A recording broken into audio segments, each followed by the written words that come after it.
Ndio huyo Maverick Aoko akikidnapiwa, ladies and gentlemen. Hii ni ile siku yenye Maverick Aoko alikidnapiwa akapotea, na ndio kwa maana siku 2-3 huyu msichana hajapost kitu yoyote kwa mtandao. Watu walikuwa na shangaa alienda wapi. Bahati mzuri kuna jamaa alirecord video ile siku alikidnapiwa, hata kama simu yake ilikuwa ni cheap phone ambayo haionyeshi vizuri, lakini ndio huyo anafunga mlango, ndio huyo anafinyiliwa ndani, anajaribu kupiga nduru, anasema ni wache, lakini hakuna mtu anamwachilia. Maverick Aoko, my friend, anapiga tu nduru, lakini hataki kusema na nguvu yeye ni Maverick Aoko, ladies and gentlemen. Hakutaka kusema hivyo kwa sababu inaaminika ya kwamba angesema hivyo alafu baadaye aachiliwe, watu wangemuita muoga, kwa sababu kazi yake ni kutukana wakubwa, kazi yake ni kuongelelea wakubwa vibaya, lakini ni muoga. So aliamua kukufa kimwanamke, aliamua kukufa kama star. Ndio huyo mmoja, ndio huyo. Inasemekana, my friend, hawa watu wengi wao, my friend, wametoka Burundi, wengine Uganda. Ni wale wanaitwangwa nini, wale special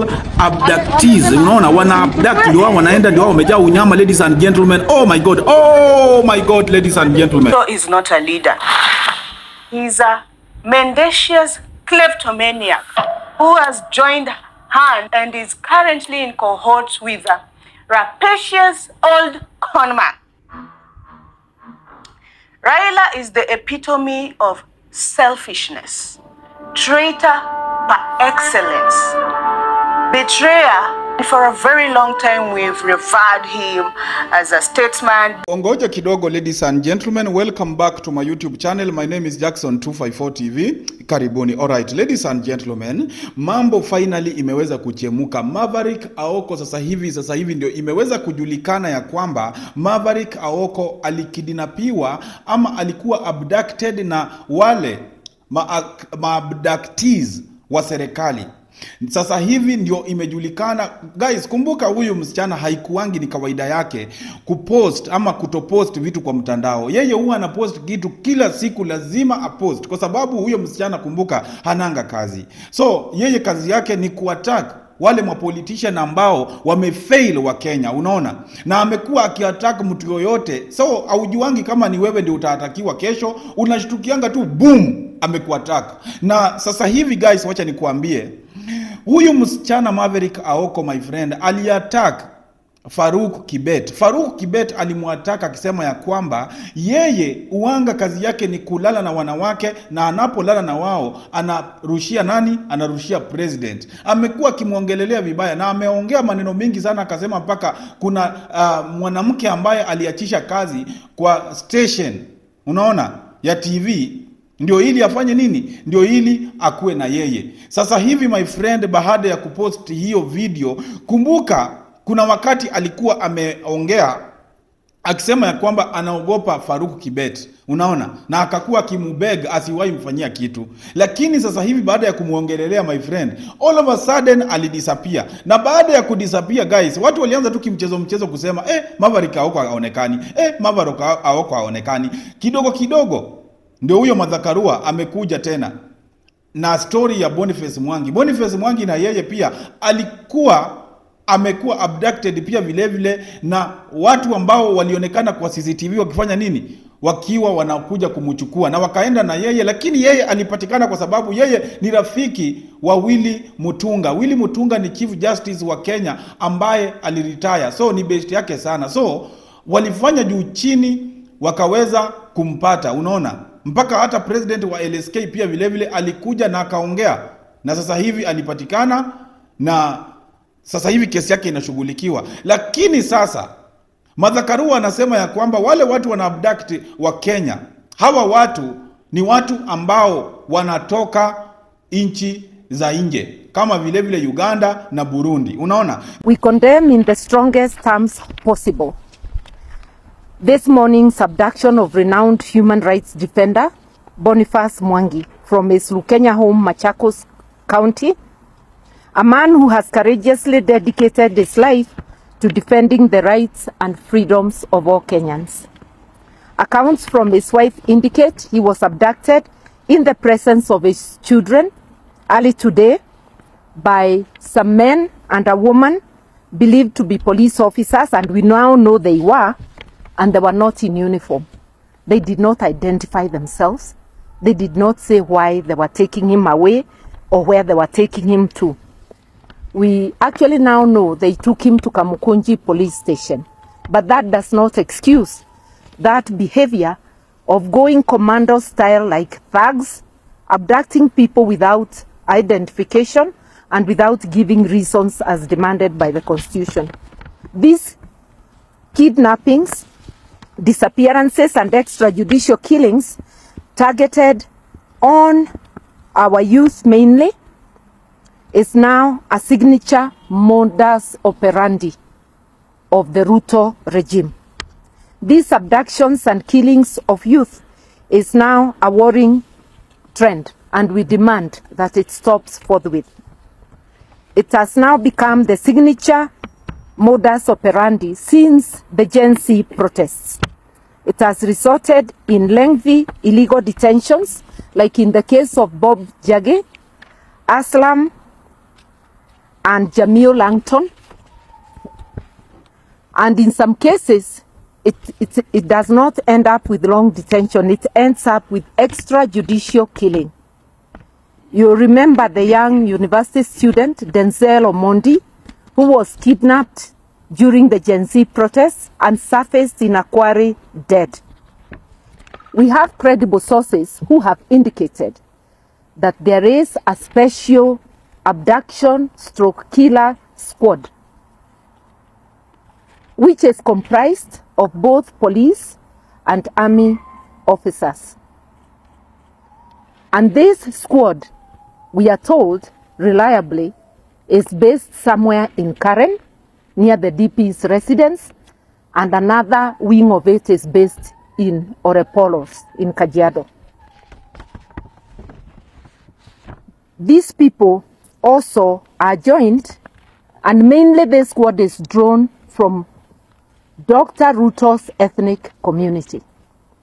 We are not saying it's all members of the community, but this squad is made up of people he has picked from his community. They are also joined, we are reliably told, by foreigners, fellow East Africans from Burundi, from DRC, and from Uganda, and God knows where else. A regime that finds it necessary to create a squad outside of official channels to abduct, murder, and terrorize citizens is a regime that has lost legitimacy and that should be forced out of power. This targeting of activists, journalists, and youth is a direct assault on our constitutions, on the right to life, principles of equality, justice, and freedom. Kenya must not be a place where families live in fear that their loved ones may be taken in the night or any time of the day, never to return. The right to life and liberty, as I've said, enshrined in our constitution, must be upheld not selectively, not conditionally, but absolutely. The reason why waliamua kutumia watu kama hawa ni kwa sababu kuna wakati Gen Z waliandamana town na polisi walikuwa wanashoot watu kwa barabara ovyo ovyo. Kuna askari alionekana akishoot Gen Z, unaona? Na baada ya kushoot Gen Z, ladies and gentlemen, alionekana na picha zake zilisirculate, na huyo askari maisha yake ilikuwa mahali pabaya, lakini kwa sababu alitekeleza wajibu wake kama vile ambavyo alikuwa ameambiwa afanye, sasa hivi my friend, inasemekana ya kwamba aliangukia kazi kubwa sana Kenya siku hizi. Aliongezwa cheo kwa sababu ya nini? Aliua akiwa in the line of duty. Na unajua wewe, wakati umeenda kazi kama polisi, ukiambiwa my friend, hao watu wakijaribu uua alafu uwe, my friend, utatetewa na mwenye alikuwa amekutuma, unaona? Lakini sasa my friend anasema ni lazima hizi vitu ziweze kusimamishwa, kwa sababu sasa hivi my friend, wa Kenya sasa hivi wanajaribu kunyamazishwa wasiseme chochote, kwa sababu ukijaribu kuongea unarushwa ndani. Wengine wanapatikana kama wamekufa, wengine hujulikani hata waliendanga wapi. Hadi wa leo watu hawapatikani. Wengine walipatikana Kitengela kama wamezikwa wakiwa wengi kwa shimo moja. Kwa hivyo my friend, wakati Boniface Mwangi aliweza kwenda kwa club on Saturday ama on Friday usiku, inasemekana ya kwamba alianza kuinsight watu vile watavamia marathon yenye ambayo ilikuwa inakimbiwa on Sunday. Walikuwa wamepanga ati waende na printed shirt, waende wavuruge huko, wasimamishe hiyo marathon. Kwa sababu ya nini? Uongozi wa Ruto my friend umechosha watu wengi sana. Unaona, umechosha watu wengi sana. Sasa hivi mtu yote mwenye anajaribu kumuongelelea, anajaribu kunini, wanashikwa. Kwa hivyo ladies and gentlemen, sisi kama wa Kenya my friend, tumeweza kukuja hapa tukisema ya kwamba free Aoko. Aoko my friend alionekana my friend akiwa anabebwa na gari ambayo haijulikani ni ya nani, na alibebwa na watu wengi sana wakiwa wamemfinyilia kwa gari. Hiyo gari ilitoka pale kama hata haiwezi kutembea, ni vile imebebana. Unaona, huyo madamu alipiga nduru, lakini hakuna mtu mwenye alimsaidia. Wale wa Kenya wenye walikuwa pale walikuwa nashindwa ni nini, au walikuwa na record my friend kwa sababu ya content. Unaona, kwa sababu ya nini? Mtu mwenye akona njaa na anaona mtu akikidnapiwa, wewe unaweza enda aje kuzuia? Na unaona wenye wanamkidnap wamebeba mabunduki, wako wamejaa, wamekula nyama, wameshiba, wanaenjoy, ni watu wananuka perfume. Wewe unaenda pale unaenda kusema ati muachilie. Unamwachilia nini? My friend, kama ni hivyo ndivyo mambo ilifanyika my friend, wacha nikuambie, ni noma.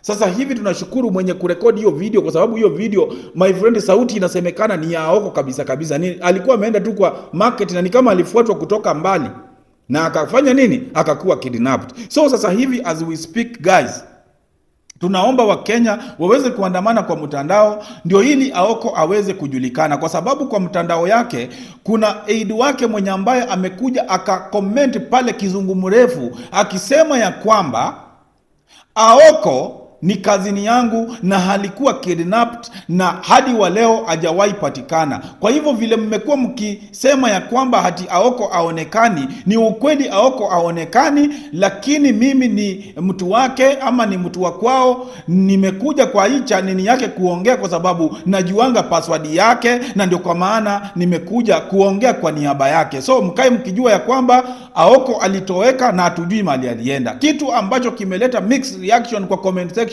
Watu wengi sana wamekuja pale wakiwa wanaongea wakisema who are you? Wewe ni nani mwenye unaongea kwa account ya Aoko? Watu wengine wanaona ni kama labda huenda ikawa Aoko baada ya kukua kidnapped alilazimishwa apeane password ya simu, wakaingia kwa account wakajaribu kuongea kwa niaba yake ndio ili waweze kutuliza watu, kwa sababu sasa hivi wa Kenya my friend wako frustrated, wako furious, wameleta shida sana, wanasema Aoko lazima apatikane my friend. Aoko my friend, kumbuka ni mtu ambaye haogopi chochote. Aoko aliamua ata-attack watu kwa sababu watu wenye ambao wanasababisha maisha wa Kenya kukua magumu, watu kama Raila Odinga.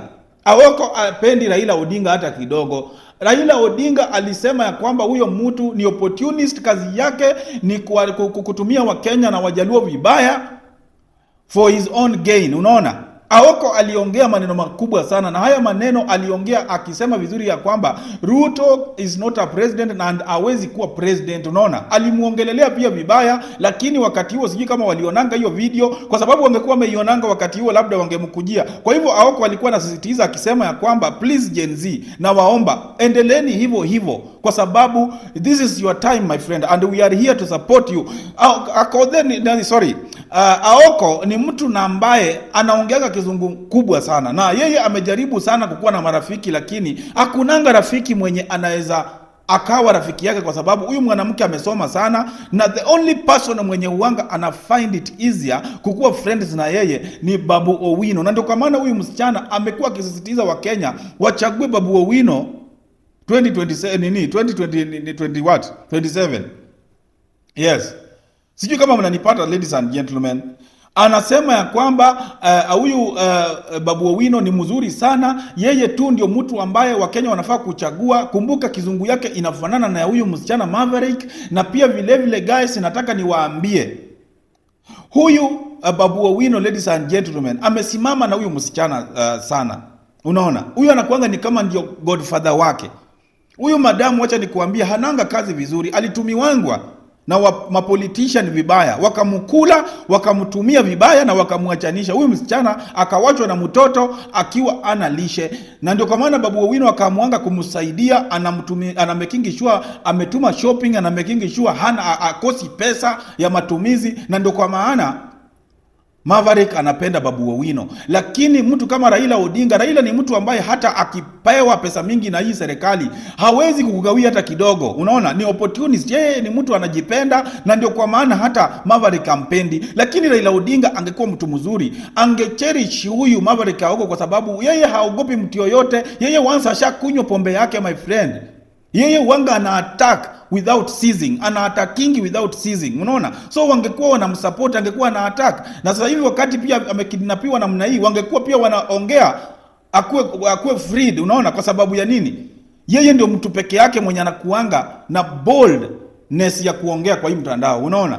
Lakini wapi? Raila badala hata ajulie huyu msichana kama fridge yake iko na pombe za kutosha, badala ajulie huyu msichana kama kwake kuko sawa, huyu msichana wacha nikwambie anakuanga na stress mingi sana, na Babu Owino tu peke yake ndio uanga anatuliza hizo stress. Unaona? Kwa sababu yeye anaelewa watu wenye wamesoma, they have something in common. Unaona, wako na something the same in common. Kwa sababu ya nini? Mtu mwenye ako na akili mingi, my friend, wacha nikwambie, uanga anaelewa wakati mwenzake mwenye ako na akili mingi anaumia. Unaona? Kwa hivyo Babu Owino ni mtu ambaye ameshikilia umadamu sana. Na sasa hivi, my friend, we are yet to hear from him. Tunangojea aongee, aseme kitu, aseme ni wapi ama ni nini kili happen. Unaona? Because tunaweza kuwa tunaongea pia tukisema ya kwamba amekidnapiwa, na kumbe hata labda hata hajakidnapiwa, labda ameamua ku cloud chase, hatujui. Lakini kama ni ukweli ameshikwa, guys, wacha niwaambie, Kenya hakuna mwanamke mwenye anakuanga mzuri kama huyu Maverick Aoko, kwa sababu huyu ni msichana na ambaye anaongea kwa niaba ya Wakenya milioni 40. So please, thank you so much guys. Nataka tuende moja kwa moja tuweze kusikiliza video yake akiongea, akiexplain vile ambavyo Kenya inafaa kukua, akijaribu kuattack Ruto na pia vile vile akijaribu kuattack nani? Raila Odinga. So guys, bila kupoteza wakati, please let's go guys, let's go. Ruto is not a leader. He's a mendacious kleptomaniac who has joined hand and is currently in cohorts with a rapacious old conman. Raila is the epitome of selfishness, traitor par excellence, betrayer. For a very long time we've revered him as a statesman, but what we have come to realize is Raila is no different than the political class that we are against, and having for a very long time worn the cloak or veneer of a reformist, you know, and someone who is pro-democracy. Now, I would like to tell the Gen Zs, and like I've mentioned, the most paramount thing we can do is have a leader. If we look at the French Revolution that everyone alludes to, we had leaders like Masserat, we had leaders like Robespierre. What we have so far are mobilizers, some of course who are commercialized activists, you know, who sell their services to the highest bid, and of course influencers. And as much as they are important and pertinent in this movement, in my own luminary way, I was suggesting the Embakasi East Babu Owino to be the leader of Gen Z. He's young, he's charismatic, he's educated, he's eloquent, he's brilliant, he understands and gels with the needs of the people, and is not really for the pro system. So that in the future, and of course, like I keep insisting, we cannot relent in the quest for change given the kind of leaders that we now have, even the ones that have joined government. We might not be rudderless, but we are directionless. And that's exactly why we need a leader. And this is food for thought. Thank you very much for tuning in. Please subscribe, like, share. Until next time, keep it unapologetically Aoko. Thank you.